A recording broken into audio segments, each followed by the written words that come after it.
Chapter 0. When the Assumption Collapsed. The Japanese officer spoke quietly, without anger or drama, as if stating a fact that no longer required emotion. It was late in the campaign, after weeks of fighting that had blurred together into a single memory of mud, exhaustion, and loss. He had seen American units pushed back, flanked, cut off, and mauled by artillery. He had seen their officers killed and their positions overrun. By every rule he had been taught at the Imperial Japanese Army War College, those units should have collapsed. They should have broken, scattered, dissolved into panic. But they did not. They pulled back, reformed, and came forward again. When asked what surprised him most about the Americans, he did not mention their weapons, or their numbers, or their air power. He said only this: their units did not break. That single observation shattered a belief Japanese officers had carried into the war with absolute confidence. They had believed American training produced soldiers who looked strong in parades but folded under pressure. What they encountered instead was something far more dangerous. An army that absorbed shock, adapted, and kept fighting even when everything went wrong. To understand how Japanese officers reached that conclusion and why it mattered so deeply, you have to understand what they believed training was supposed to do and how completely American training defied those expectations. Chapter 1. The real subject wasn't training. It was collapse. Japanese officers entered the Pacific War with a very specific understanding of how battles were decided. Armies, they believed, did not fail gradually. They failed suddenly, at the moment when morale cracked and discipline dissolved. Once that happened, numbers, ammunition, and even position no longer mattered. A unit that lost its spirit was already defeated. This belief shaped everything from doctrine to training. Victory was not merely about killing the enemy. It was about breaking him psychologically, forcing him to accept defeat before annihilation became necessary. When Japanese planners looked at the United States, they were convinced this breaking point would come quickly. American society appeared soft, individualistic, and accustomed to comfort. Japanese intelligence reports emphasized American reliance on machinery, firepower, and logistics, interpreting these not as strengths but as signs of moral weakness. They believed American soldiers would fight well when things went according to plan, but would falter when plans collapsed, leaders were lost, and chaos took over. What Japanese officers did not initially understand was that American training was never designed to prevent collapse entirely. It was designed to survive it. While Japan trained soldiers to endure until failure became unthinkable, the United States trained units to recover when failure inevitably arrived. This difference was subtle, almost invisible in peacetime, but devastatingly clear once combat stripped away theory and exposed reality. To see how wide this gap truly was, we have to look at what Japanese officers expected American training to produce before they ever faced it in battle. Chapter 2. What Japanese officers expected to face. To Japanese officers, training was not simply preparation for combat. It was the process by which a man was reshaped into something harder, quieter, and more obedient than his civilian self. From the first day of service, soldiers were taught that discipline was absolute, hierarchy was sacred, and endurance was a moral virtue. Physical hardship was not an obstacle to be managed, but a test of worth. Pain, hunger, exhaustion, and fear were deliberately imposed to strip away weakness and build spiritual toughness. An ideal unit in Japanese doctrine was one that moved and fought as a single will, directed from the top, sustained by shared resolve and a deep sense of shame at the thought of failure. Officers believed that once this cohesion was achieved, a unit could endure almost any pressure as long as its spirit remained intact. This way of thinking shaped how they judged their enemies. When they studied American training methods, what they saw reinforced their confidence. American camps appeared informal. Discipline seemed relaxed. Soldiers joked with their officers, complained openly, and showed little of the ritualized severity that defined Japanese military life. Training emphasized procedures, schedules, and coordination rather than spiritual conditioning. To Japanese observers, this looked shallow. They concluded that American units depended on structure and comfort to function, and that once those supports were removed by combat, the men would lose confidence and break.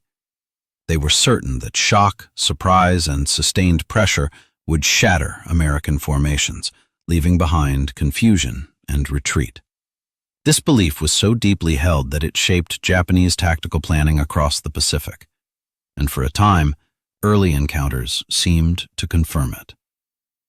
But what Japanese officers were missing was not visible on parade grounds or in training manuals. It only revealed itself when plans failed, leaders fell, and the battlefield descended into chaos. To understand that revelation, we have to look at what American training was actually designed to achieve. Chapter 3. What American training was really built for. American training did not aim to create perfect soldiers. It aimed to create functional units that could keep operating when perfection disappeared. From the beginning, the focus was not on producing men who never made mistakes, but on building systems that could absorb mistakes without collapsing. Standardization was the foundation of this approach. Weapons handling, movement drills, communications procedures, and battlefield roles were taught the same way across the Army. This was not about elegance or tradition. It was about reducing confusion when stress overwhelmed individual judgment. When exhaustion set in and fear narrowed perception, American soldiers fell back on habits drilled so deeply that they required little conscious thought. Equally important was the role of non-commissioned officers. Sergeants were trained to assume responsibility instantly when officers were killed or cut off. They were not merely disciplinarians, they were problem solvers, expected to make decisions under fire without waiting for orders. This created a form of resilience Japanese officers did not anticipate. When leadership was disrupted, American units did not freeze. Authority flowed downward and outward, allowing small groups to reassemble, adapt, and continue fighting even when higher command temporarily disappeared. Training also emphasized repetition under stress rather than ceremonial endurance. Live fire exercises, realistic maneuvers, and constant drills taught soldiers what to do when plans unraveled. The result was an army that looked casual in camp but became methodical in chaos. To Japanese observers, this approach seemed unremarkable, even weak. Its true purpose only became clear when American units were hit hard enough to test whether training had created something fragile or something flexible. That test came quickly, and when it did, it began to dismantle Japanese assumptions one firefight at a time. Chapter 4. When the plan died and the unit didn't. The first real shock for Japanese officers came not from an American victory, but from an American failure that refused to become a collapse. In the jungle, at night, under sudden and violent contact, American units were often thrown off balance. Patrols walked into ambushes. Forward positions were hit by artillery and mortar fire that killed officers and severed communications. In theory, this was the moment when an enemy trained for comfort should have broken. Japanese troops expected panic, disorganized withdrawal, and the slow unraveling that signaled an opportunity for decisive destruction. Instead, they saw something deeply unsettling. American soldiers pulled wounded men out of the line while others automatically took their places. Squads reformed around whoever was still standing, often led by sergeants who had already assumed command without discussion or ceremony. Fields of fire were re-established. Defensive positions were improvised. Requests for support went out even as the situation remained unclear. The Americans did not respond with heroic charges or fanatical resistance. They responded with procedure. The fight continued not because morale was untouched, but because the unit knew how to function when everything had gone wrong. By morning, positions the Japanese believed had been shattered were still occupied, reinforced, and ready to fight again. This pattern repeated itself across engagements. Shock did not produce collapse. Losses did not produce paralysis. What Japanese officers were witnessing was not individual bravery, but institutional resilience, the ability of a unit to reset under pressure. It forced an uncomfortable realization. Breaking an American plan was not the same as breaking an American unit. And if shock alone was not enough, then the war would demand something Japan could not easily supply: sustained pressure without relief. Chapter 5. Pressure without collapse. As the fighting continued, Japanese officers began to understand that what they were facing was not an exception, but a pattern. American units that had been driven back did not disappear. They returned to the line, reorganized, resupplied, and often reinforced. Attacks that inflicted heavy casualties failed to produce the cascading breakdown Japanese doctrine relied upon. Instead of exploiting panic, Japanese troops found themselves confronting a steady, grinding opponent that absorbed punishment and maintained tempo. American forces rotated units in and out of the line, redistributed ammunition, and evacuated wounded soldiers at a pace that preserved fighting strength. Even failed assaults were followed by renewed pressure, not hesitation. This consistency created a psychological imbalance. Japanese commanders were accustomed to battles that reached a breaking point where the enemy either shattered or withdrew completely. Against the Americans, that moment rarely came. Each engagement blended into the next, denying the sense of decisive moral victory Japanese training emphasized. Over time, Japanese officers noticed something more troubling. American units did not rely on inspirational leadership or dramatic moments of courage to hold together. Their cohesion came from predictability. Everyone knew what would happen after contact, after losses, after confusion. That knowledge reduced fear and prevented despair from spreading. Shock no longer promised a quick decision. To defeat such an enemy required resources, replacements, and endurance on a scale Japan could not sustain. Slowly, and often reluctantly, Japanese officers began to grasp that they were not fighting an army designed to win brilliant battles. They were fighting an army designed to survive them. That realization would soon be articulated openly in moments of reflection that stripped away earlier confidence and replaced it with a colder assessment of reality. Chapter 6. The Moment of Realization. The change in perspective did not arrive all at once. It emerged quietly in after-action reports, in private conversations, and in the subdued tone of officers who had stopped speaking about victory in absolute terms. Some Japanese commanders admitted, often with reluctance, that American soldiers were not individually superior to their own. In marksmanship, fieldcraft, and personal endurance, they believed their best troops still held the advantage. But this comparison no longer mattered in the way it once had. What mattered was that American units functioned as organisms rather than collections of individuals. When one part was damaged, another compensated. Losses did not lead to collapse, they triggered adjustment. A Japanese officer later summarized the problem with disarming clarity.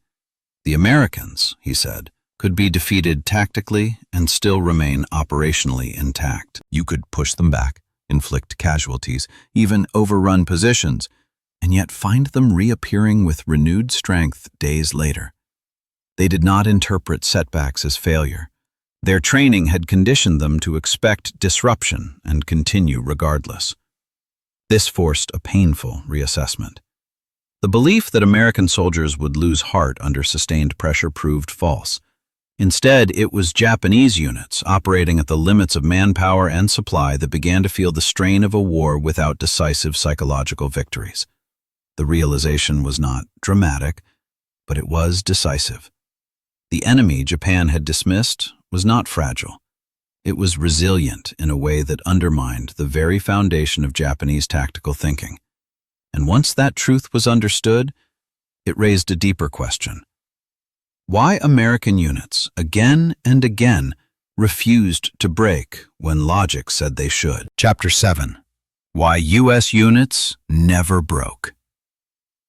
By the later stages of the war, Japanese officers no longer explained American resilience in terms of courage or fanaticism. They understood that something structural was at work. American units did not endure because every soldier was exceptionally brave, but because the system surrounding the soldier made endurance possible. Training had taught them that being overwhelmed was not a personal failure, but an expected condition of combat. When fear set in, it did not isolate individuals because procedures told them what to do next. When leaders were lost, authority did not vanish because responsibility had already been pushed downward. When losses mounted, the presence of evacuation, replacement, and supply reassured soldiers that they were not being consumed and forgotten. This produced a quiet but powerful form of morale. American soldiers believed that if they held long enough, support would arrive, wounds would be treated, and the unit would continue to exist tomorrow. Japanese training, by contrast, emphasized endurance without relief, resistance without recovery. It produced extraordinary feats of sacrifice, but it left little margin for adaptation once that sacrifice failed to achieve decisive results. Over time, Japanese units faced an enemy that did not need dramatic victories to win. The Americans advanced by refusing to collapse, turning survival itself into a form of dominance. The deeper lesson was unavoidable.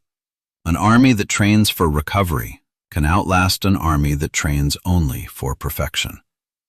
And this lesson, once learned, reached beyond the battlefield, pointing toward consequences that would shape the outcome of the entire Pacific War. Chapter 8.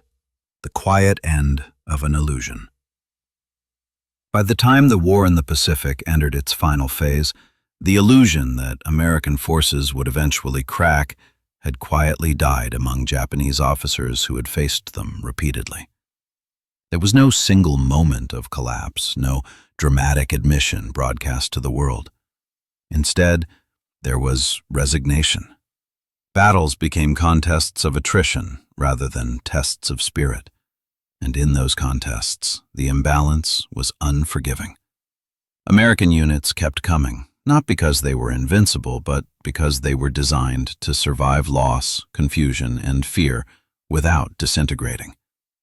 Japanese commanders began to understand that they were fighting an opponent whose strength did not lie in brilliance or fanaticism, but in endurance, backed by an industrial and organizational system that replaced what was lost and reinforced what remained.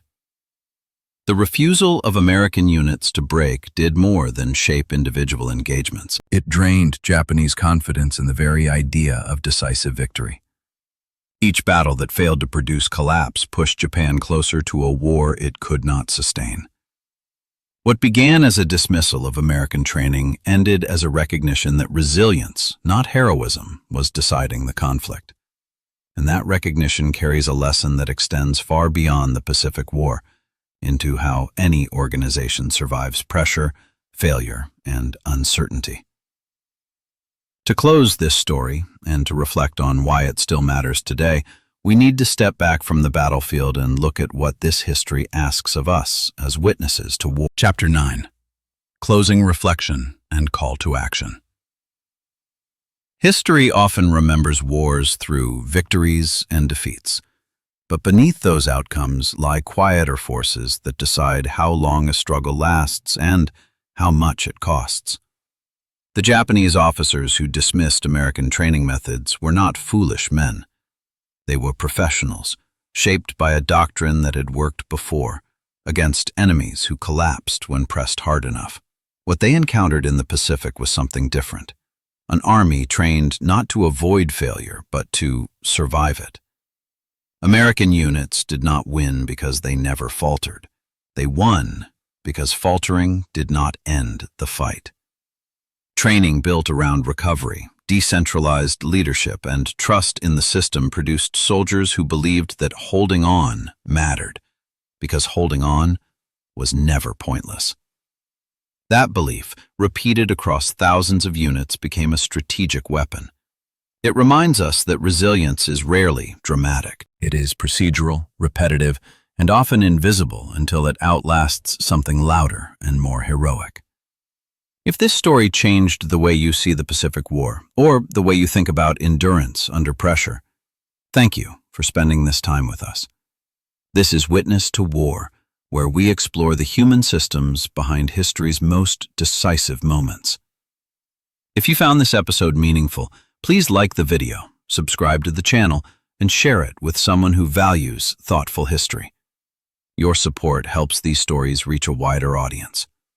Leave a comment below telling us where you're watching from and what story you'd like us to cover next.